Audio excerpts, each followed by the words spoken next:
Hello everyone, and welcome. This is Vacosties from the Dark Edge of Light here with another game review. This time it's an old blast from the past. It's Spore. Now this game has been out for quite some time, but I finally managed to get my grubby little mitts on it. Steam just had a flash sale on it.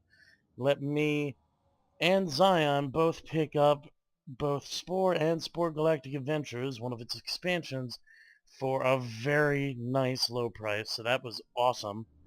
Um, and I wanted to first do a little review of this. I'm going to actually be doing a Let's Play on one of these planetary startup locations up here, but I've got my own game going here for fun. I'm going to use this just to show off a couple of the little bits and pieces that Spore is all about. This is a fantastically fun game. It combines essentially 5 or 6 different games into one game. You start off in a cell phase where you're literally just roaming around the pond, so to speak, in order to, well, deal with everything that you can. And of course it won't let me actually see any of the cell sage stuff there. Oh boy. There we go, that's what we needed. You know, and you can make a cell sort of like this guy here. You're able to trick out the different aspects of your cell, change its color, change its shape, change how it eats, what it can eat, how it can defend itself, and how it can move. You then go into a second part of the game that is sort of like an old game from the Super Nintendo called Evo. The concept in this stage of the game is to literally build the most awesome creature that you can, and you can really do whatever you want with that creature. In my case, this time I went with a weird two-headed dude that learned how to fly, kind of, and walked around like this. And then from there you graduate into a sort of almost populous style game with tribes vying against each other to rise above all of the others. In which case, in my previous game, I went with this guy. This is what he looked like at the end of the creature phase. And he became much cooler. And then after you manage to become the dominant tribe and succeed above all the other sentient species that, or near sentient species that have managed to arrive on your world, you finally are able to enter the final, well, nearly final phase, which is essentially a small, quick game of civilization. This is what my guy looked like at that point. At that point, you're able to create your cities and create your vehicles as well as buildings for them. So you have flying vehicles,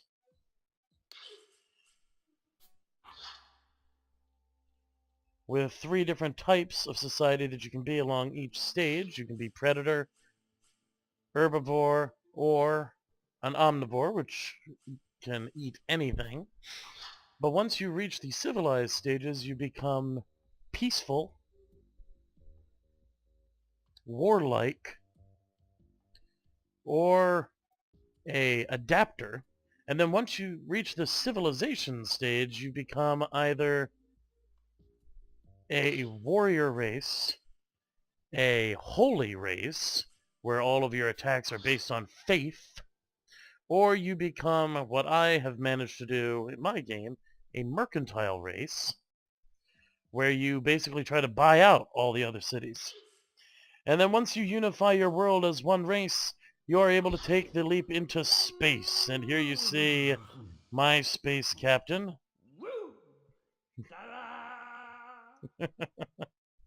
And there he is. At this point, you're literally able to take to the stars, and it's the stage that I'm at in my own game. And the expanse and scope of this is enormous. You can literally go down to any planet in your ship. You can fly around.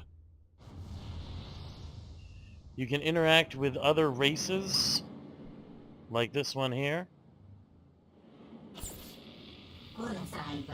And these can be races either created by Maxis or races that have been created by other players. They can literally, just any races that have been made by anyone can show up in your game as a race that you can interact with. It's really fantastic.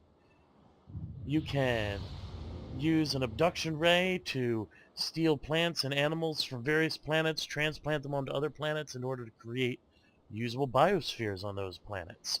You can terraform to your heart's content. You can cover a planet with oceans or raise it down to nothing but rock. You can explore every single planet that exists, as long as it's not a gas giant, in each solar system. You can go from each solar system and explore an entire cluster of stars, as you can see I've done here. And you can even explore your entire galaxy. That's right, every single dot that you see out there is actually a location that you can go to. Every single dot star is a travelable location, which is pretty incredible for a game from that time. So at this point, you've essentially got a mixture of space civ, starbound, and just good old-fashioned Star Trek exploration. It's a lot of fun. I highly recommend picking this up at any point if you can. I'm sure Steam and EA will have sales on it again in the future.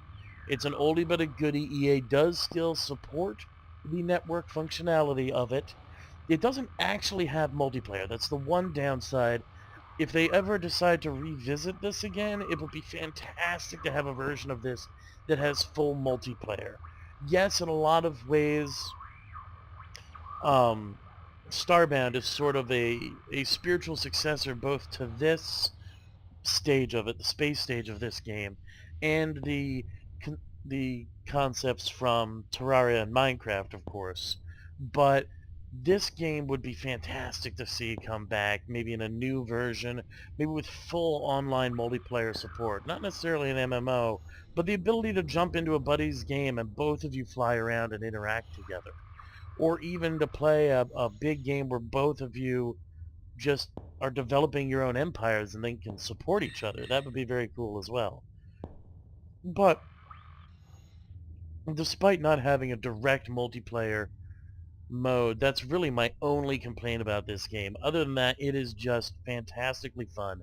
With the addition of Galactic Adventures, you're able to actually beam down onto any planet that has a mission available. You pick up missions from various races, including your own, and some of those will be away missions, and you literally go and you beam down and you do something on the planet with your captain. And even more interesting is that players can also make those missions, so you can experience somebody's brand new content.